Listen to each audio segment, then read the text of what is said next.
Baby की heart beat नहीं आई थी और इन्होंने मुझे नहीं बताया था, but he was like bit nervous कि मीन्स यूट्रस के बाहर प्रेगनेंसी वो हो गई है। ठीक है, ये तो नॉर्मल होता है ना सभी लड़कियों का। Hey guys, welcome back to my YouTube channel. I love you all and thank you so much for giving so much love towards my vlog. इतने सारे कमेंट्स, इतने सारा प्यार आपने जो मेरे ब्लॉग्स को दिया उसके लिए सीरियसली थैंक यू। इंस्टाग्राम पे भी फॉलो कर लो मेरे रेगुलर अपडेट के लिए। जल्दी से स्टार्ट करते हैं ब्लॉग, फिर लंबा हो जाता है, लोग बोर हो जाते हैं और हम मुद्दे पे आते हैं कि मेरा ये फर्स्ट ट्राइमेस्टर कैसा रहा। अभी मैं 8th मंथ में स्टार्टेड, लाइक 8 मंथ स्टार्टेड। सो जो फर्स्ट 3 मंथ्स होते हैं उसको हम फर्स्ट ट्राइमेस्टर बोलते हैं, देन सेकंड 3 मंथ्स को second trimester and third trimester last के 3 मंथ्स को। तो फर्स्ट ट्राइमेस्टर स्टार्ट होता है ना, मैं सच बताऊं तो 3 मंथ्स का जो होता है फर्स्ट मंथ तो ऐसे ही निकल जाता है जिसमें आपको पता ही नहीं होता कि आप प्रेग्नेंट भी हो। ठीक है, तो अगर मैं कंसीडर करूँ लास्ट पीरियड डेट से कंसीडर होता है हमेशा, तो सितंबर 24 को मेरा लास्ट पीरियड्स डेट थी, जो अक्टूबर तक मुझे पता नहीं था आई हैव कंसीव्ड। बेसिकली सितंबर टू अक्टूबर का जो एक मंथ था वो तो निकल ही गया था। मेरी नेक्स्ट पीरियड डेट थी 26, लाइक 24, 5, 6 थोड़ा 2 दिन ऊपर लेट होता था, 26 थी। मैंने टेस्ट किया 28 को, तो 8 को पॉजिटिव आ गया था। मैंने एक दिन ही लेट किया था और उसी दिन ही मेरे को पॉजिटिव आ गया था बिकॉज ऑफ द सिम्टम्स। थोड़े बहुत सिम्टम्स लगे थे मुझे, तो जिससे मैंने टेस्ट कर लिया था और पॉजिटिव आया था। तो बेसिकली फर्स्ट मंथ तो ऐसे निकले जिसमें तुम्हें पता ही नहीं होता। उस फर्स्ट मंथ में क्या था, दिवाली थी, मैं अम्बाला भी गई थी, मैं गिर भी गई थी। आपने पुरानी स्टोरी पुराने ब्लॉग में मैंने आपको बता दिया कि कैसे क्या हुआ था, मुझे कैसे पता चला और फैमिली अनाउंसमेंट एंड ऑल। ठीक है, हम टाइम नहीं वेस्ट करेंगे, स्टार्ट करते हैं मेरे सिम्टम्स से। तो जो मेरे सिम्टम्स थे ना, उसमें पहले तो मुझे थोड़ा बहुत माइल्ड लग रहा था कि लेट हो रहा है पीरियड्स, और पीरियड में मुझे पेन होता है। उस टाइम नहीं पेन था, फील ही नहीं हो रहा था कि पीरियड्स आने वाले हैं। फर्स्ट ये था मेरा, जो कि वियर्ड था क्योंकि लोगों को ना पेन होता है, मेरे को नहीं हुआ था। तो मुझे एक तो ये हिंट लगा था कि मैं प्रेग्नेंट हूँ। दूसरा नहीं, बस और कोई हिंट वो नहीं था। मेरे को वैसे बोलते हैं नोज़िया हो रहा है फर्स्ट 3 मंथ में। मुझे फर्स्ट 3 मंथ में कोई नोज़िया नहीं हुआ, मुझे कोई चक्कर वक्कर ऐसा कुछ नहीं आया। ठीक है, और मुझे कोई वॉमिटिंग नहीं हुई, मुझे कोई सिम्टम्स ही नहीं थे, मतलब ज़ीरो सिम्टमेटिक बोलते हैं ना, मेरे को कोई सिम्टम नहीं थे। एक के अलावा मुझे भूख बहुत लगती थी। भूख इन द सेंस मुझे नहीं बर्दाश्त होता था। अगर मैं 5 मिनट भी मुझे डिले हो जाता था खाना, मुझे यहाँ पे एंग्जाइटी होने लग जाती थी, कोई वॉमिटिंग ऐसा स्टार्ट होने लग जाता था कि नहीं, खाली नहीं रहना, कुछ तो कुछ खाना है, चाहे वो रस हो गया, चाहे बिस्किट हो गया। कई बार ये होता है मैं ट्रैवल कर रही हूँ ऑफिस के लिए और मैं भैया को पहले से ही फ़ोन कर रही थी कि भैया जल्दी जल्दी से बिस्किट रख दो निकाल के, मेरे को नहीं हो रहा है, मेरे को भूख लग रही है, बहुत जल्दी भूख लग रही है, तो मुझे वॉमिटिंग हो जाएगी। इसलिए बस ये था मेरा 3 मंथ्स में एक सिम्टम कि मुझे बहुत भूख लगती थी। मतलब मुझे हर हाफ एन आवर 1 आवर में कुछ ना कुछ खाना होता था, चाहे वो चटर पटर हो, चाहे वो चिप्स हो, चाहे वो खाना हो, कुछ भी। ठीक है, तो सिम्टम्स ये थे। प्रिकॉशंस थे, हम 28 को जैसे मुझे पता चला, हम 30th को डॉक्टर के पास चले गए। तो डॉक्टर ने मेरे पॉजिटिव बता ही दिया था, उन्होंने कोई टेस्ट नहीं किया था, जस्ट चेक किया एंड वो टेस्ट में उन्होंने बोल दिया था कि पॉजिटिव है तो पॉजिटिव ही है। उन्होंने फिर कुछ टेस्ट लिखे थे like HCV test and ANC profile test, जिसमें सारा चीज़ आ जाती है, थायराइड वगैरह, और आपके ब्लड कितना है, ब्लड से रिलेटेड शुगर वगैरह सब उसमें कवर हो जाता है। तो वो मैंने अम्बाला में करा लिया था टेस्ट, वो बिल्कुल नॉर्मल आया था, सब कुछ ऑन पॉइंट था, विटामिन वगैरह सब बेस्ट था अपने हिसाब से, एक भी चीज़ ऊपर नीचे नहीं थी। तो वो रिपोर्ट मेरी सही थी। उसके बाद हमने फोर्थ तक हमने, जैसे 28 को मुझे पता चला, 4th तक मैंने सबको बता दिया था, सबको in the sense mummy, Divya, अपनी सासू माँ को, सबसे पहले सासू माँ को बताया था, फिर दिव्या को बताया एंड देन मतलब ऑब्वियसली सबसे पहले तो हस्बैंड को बताया था। ठीक है, तो 4th तक मैंने इन लोगों को बता दिया था। उसके बाद I was bit nervous because क्या होता है ना, PCOD में भी या फिर नॉर्मल प्रेगनेंसी में भी, एक तो यहाँ दर्द हो, ठीक है, और लेफ्ट साइड दर्द होना, तो वो एपिटोमी प्रेगनेंसी के साइंस होते हैं। एपिटोमी प्रेगनेंसी मीन्स यूट्रस के बाहर प्रेगनेंसी वो हो गई है, ठीक है, रुकी है। बट वो तुम्हें जब तक नहीं पता चलेगा तब तक आपने अल्ट्रासाउंड नहीं कराया। पहला अल्ट्रासाउंड मेरा मुझे बोला था 12th वीक में कराने के लिए, तो उसमें अभी बहुत टाइम था। मीनवाइल डॉक्टर ने मेरा स्टार्ट कर दिया था फॉलिक एसिड, प्रोगेस्ट्रॉन। उसमें क्या होता है प्रोगेस्ट्रॉन में कि बेबी टिका रहता है। क्यों? क्योंकि मैं ट्रैवल कर रही थी, ऑफिस जाती थी, मेरी फर्स्ट प्रेगनेंसी थी, कोई मिसकैरेज नहीं था, तो डॉक्टर ने बोला आप ट्रैवल कर सकते हो, बट ज़्यादा ट्रैवल नहीं करना फर्स्ट 3 मंथ में। लंबे ट्रैवल और जर्क्स वाले जहाँ खड्डे वड्डे होते हैं वो ट्रैवल अवॉइड करना है। बाकी आप कर सकते हो, नॉर्मल मेट्रो में जा सकते हो, उसका कोई इशू नहीं है, ठीक है। उसके बाद मेरे को प्रोगेस्टेरोन के इंजेक्शंस लगते थे हर वीक, हर हफ्ते वो प्रोगेस्टेरोन के इंजेक्शंस मुझे लगाए जाते थे, सो डैट की जो बेबी है वो टेक केयर है अपनी जगह पे, और सर्विक्स ओपन ना हो, ठीक है। मिस कैरेज का जो खतरा होता है वो कम होता है उससे। तो फॉलिक एसिड सबसे पहले स्टार्ट कर देनी चाहिए। अगर जो भी लोग प्रेगनेंसी ट्राई भी कर रहे हैं ना, वो पहले ही स्टार्ट कर दो। उससे क्या होता है ना, ब्रेन फॉर्मेशन स्टार्ट हो जाती है बच्चे की।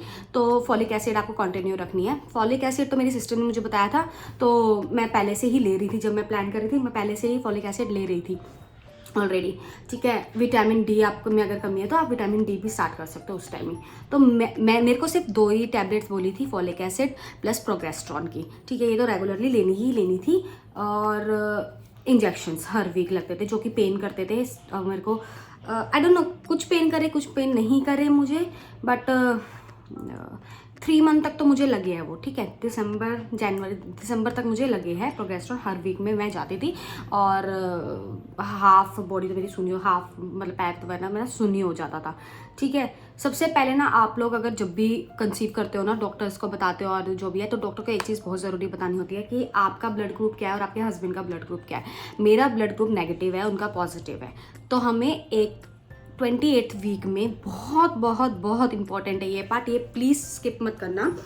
एंटी डी का एक इंजेक्शन लगता है, क्योंकि क्या होता है ना, नेगेटिव और पॉजिटिव जो ब्लड्स होते हैं ना, वो एंटीबॉडीज़ क्रिएट कर देते हैं। मेरा जैसे नेगेटिव ब्लड है, ठीक है, वो एंटीबॉडीज़ क्रिएट कर देता है, जो कि बच्चे के लिए हार्मफुल होता है बहुत ज़्यादा। अगर आप एंटी डी नहीं लगाओगे ना, तो आपके बेबी को कोई अबनॉर्मलिटी हो सकती है इन फ्यूचर, या फिर 8th मंथ या 7th मंथ में प्रॉब्लम आ सकती है, ठीक है। तो एंटी डी ज़रूर लगवाना। जब बेबी हो जाएगा उसका भी ब्लड ग्रुप चेक होता है। अगर उसका पॉजिटिव हुआ तो फिर उसको 78 आवर्स में एक और इंजेक्शन लगता है एंटी डी से रिलेटेड। अगर उसका नेगेटिव ही हुआ, जो मेरा है, तो नहीं लगता है, ठीक है। अपोजिट हुआ तो लगेगा, बट हमेशा याद रखो ये चीज़ डॉक्टर को ज़रूर बताओ। अगर डॉक्टर को नहीं पता है, अगर डॉक्टर को आपने नहीं बताया है, तो वो एंटी डी मिस कर देंगे और आपको बहुत प्रॉब्लम हो जाएगा और बेबी को भी प्रॉब्लम हो जाएगा। तो प्लीज़ आप ये चीज़ ज़रूर उन्हें बताएं कि आपका ब्लड ग्रुप क्या है और हस्बैंड का ब्लड ग्रुप क्या है, ठीक है। तो फॉलिक एसिड तो जैसे मैंने आपको बता दिया था, उस लेना स्टार्ट कर दो। इंजेक्शंस जब आप कंसीव कर लो तब आप ले सकते हो, अगर आप ट्रैवलिंग कर रहे हो या फिर आपका मिसकैरेज का खतरा है। उसके बाद जो मेरा फर्स्ट अल्ट्रासाउंड था 27th को होना था, और 27th तक आई वॉज लाइक मेरे यहाँ भी दर्द हो रहा था बिकॉज ऑफ सर्वाइकल।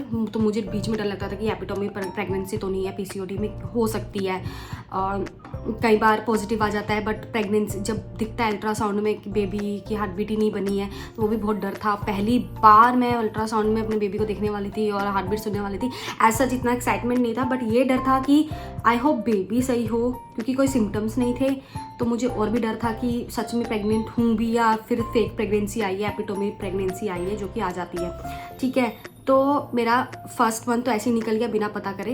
अक्टूबर से नवंबर के टाइम पे मैंने वो वेट किया फॉर अल्ट्रासाउंड, और दवाइयों पे चलते रहे, जो भी वो इंजेक्शंस और वो थे फॉलिक एसिड वाला।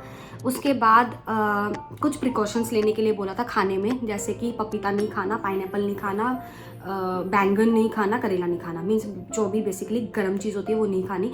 और ये चीज़ आप अवॉइड करो, और कोई भारी चीज़ उठाना अवॉइड करो फर्स्ट 3 मंथ में। तो स्पेशली मैं नहाने के टाइम पे भी बहुत सोचती थी कि यार ये बाल्टी इधर ना कर दूँ मैं, या फिर नीचे झुक के सामान ना उठाऊँ, जबकि उस टाइम नहीं ऐसा कुछ प्रिकॉशंस लेने की जरूरत थी झुकने वाली, बट मैंने ले लिया।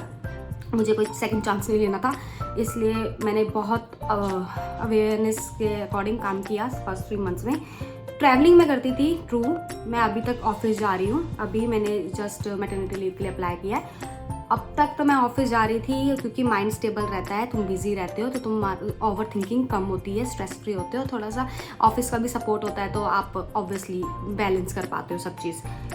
तो जैसे कि मैंने आपको बताया, पपीता, पाइनएप्पल और बैंगन और क्या बोलते हैं उसको, करेला अवॉइड करना है। हैवी जर्क्स, हैवी फूड्स वगैरह अवॉइड करने हैं। जर्क वाली जगह पे नहीं जाना है, ज़्यादा लंबा ट्रैवल नहीं करना है, ये सब अवॉइड करना। फॉलिक एसिड और प्रोगेस्टेरोन ले लेना, ठीक है, फर्स्ट 3 मंथ ये ज़रूर करना।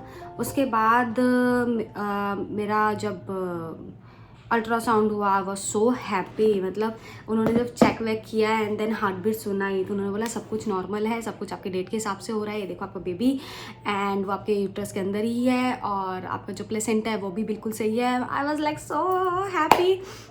हस्बैंड ने भी उसकी हार्ट बीट सुनी और हम सेटिस्फाई हो गए कि ठीक है चलो एवरीथिंग इज़ नॉर्मल। देन मैं 7 फ़रवरी को डॉक्टर के गई थी तो उन्होंने कुछ विटामिन डी, कॉन्स्टिपेशन होने लग गया था, ऐसा बोल दिया था, जो कि मेरे से नहीं खाया गया। बट अगर सही से आप फूड लोगे, कॉन्स्टिपेशन वाला या गैस वाला नहीं लोगे तो आपको कॉन्स्टिपेशन नहीं होगा। तो this was my experience of first trimester. Symptoms कुछ नहीं थे, बस ज़्यादा भूख लगती थी। सेकेंडली कोई नोजिया वगैरह, उल्टी वगैरह मुझे कुछ भी नहीं हुआ, चक्कर वक्कर कुछ भी नहीं आया, मॉर्निंग सिकनेस कुछ भी नहीं, ज़ीरो। हाँ, सेकंड ट्राइमेस्टर में मेरी लग गई थी वाट, वो मैं आपको नेक्स्ट व्लॉग में बताऊंगी कि सेकंड ट्राइमेस्टर में मेरे साथ क्या क्या हुआ। मैं एक्सप्लेन भी नहीं कर सकती, oh my God. But my husband and my brother was there, तो मुझे बहुत रिलीफ मिला उन लोगों से। और आप लोग मुझसे पूछे कि आपके हस्बैंड का क्या रिएक्शन था, तो उनसे भी पूछ लेते कि उनका क्या रिएक्शन था। So here he is. अभी तो ये बताएंगे कि इनका एक्सपीरियंस कैसा था। 3-4 क्वेश्चन ही पूछूंगी, ज़्यादा नहीं, वरना ये भाग जाएंगे। तो जल्दी से बताओ आपको कैसा लगा था जब आपको फर्स्ट टाइम पता चला, जब मैंने आपको सरप्राइज दिया था किट दिखा के। वो तो बहुत ही सरप्राइजिंग मोमेंट था। तेज एकदम बढ़िया सरप्राइजिंग मोमेंट था यार। फर्स्ट टाइम अगर आपके सामने ये आता तो ऐसे लगता। ओके, वो इनका रिएक्शन आप वीडियो में देख लेना, ठीक है। और आपने जब फर्स्ट अल्ट्रासाउंड में हार्ट बीट देखी, सुनी और बेबी को देखा तो कैसा लगा? हाँ, वो बढ़िया लगा। एक्सपेक्टिंग था कि क्या मतलब क्या होगा, या फिर कुछ पहले डर लग रहा था? ना, डर तो नहीं लग रहा था, बट हाँ ये था कि अल्ट्रासाउंड में होता क्या, दिखाते कैसे हैं, बट इट वाज लाइक कि वो बेबी की हार्ट बीट वगैरह शो करते हैं, सो वो देख के अच्छा लगा था। अच्छा, वो तो आपको डर लग रहा था ना कि हमसे पहले जो गया था उसके बेबी की हार्ट बीट नहीं आई थी, और इन्होंने मुझे नहीं बताया था, but he was like bit nervous कि उनकी हार्ट बीट नहीं आ रही है बेबी की। तो आई होप हमारे बेबी सही हो, क्योंकि हमें फर्स्ट टाइम था, हमें पता नहीं था कि क्या प्रेगनेंसी है या नहीं है, एपिटोमी प्रेगनेंसी तो नहीं है, तो वो डर था हमें। हम बस टेस्ट कराने गए थे। हाँ, हम तो बस ये चेक कर लेते हैं। ओके। और अच्छा, मतलब मेरे फर्स्ट 3 मंथ्स में आपने कुछ चेंज देखा था या फिर वो ही था नॉर्मल वाला? मुझे तो मैक्सिमम चीज नॉर्मल ही लगी थी फर्स्ट 3 मंथ्स में। Mood swings? वो तो होते ही हैं। मूड स्विंग्स तो नहीं थे ना मेरे? देखा हो गया। ये तो नॉर्मल होता है ना सभी लड़कियों का। मूड स्विंग ऐसे इतना ज्यादा तो नहीं थे ना मुझे, हैं? चलो हो गया, बाय गाइस, इतना बहुत है इनके लिए। लव यू गाइस, आपने जितना भी प्यार दिया मेरे वीडियोस को उसके लिए थैंक यू सो मच। और जो भी पहली कहानी और अनाउंसमेंट है वो मैंने आपको पहले वाले व्लॉग्स में सब बता दिया है, कैसे मैंने घर वालों को बताया था, क्या रिएक्शन था, वो आप देख लेना। Love you, thank you so much for watching this vlog. And आपने यहाँ तक देखा तो आपके लिए बहुत बहुत थैंक यू। आई होप सबके लाइफ में ये मोमेंट आए और फर्स्ट ट्राइमेस्टर आपका अच्छे से निकले। चिल करो, फर्स्ट ट्राइमेस्टर में 45 डेज तो ऐसे ही बिना बताए निकल जाते हैं। 2 मंथ रहते हैं, 2 मंथ में आप थोड़ी सी प्रिकॉशंस कर लोगे तो 4th मंथ के बाद आपको थोड़ा स्टेबिलिटी आने लग जाएगी। So all the best guys, love you.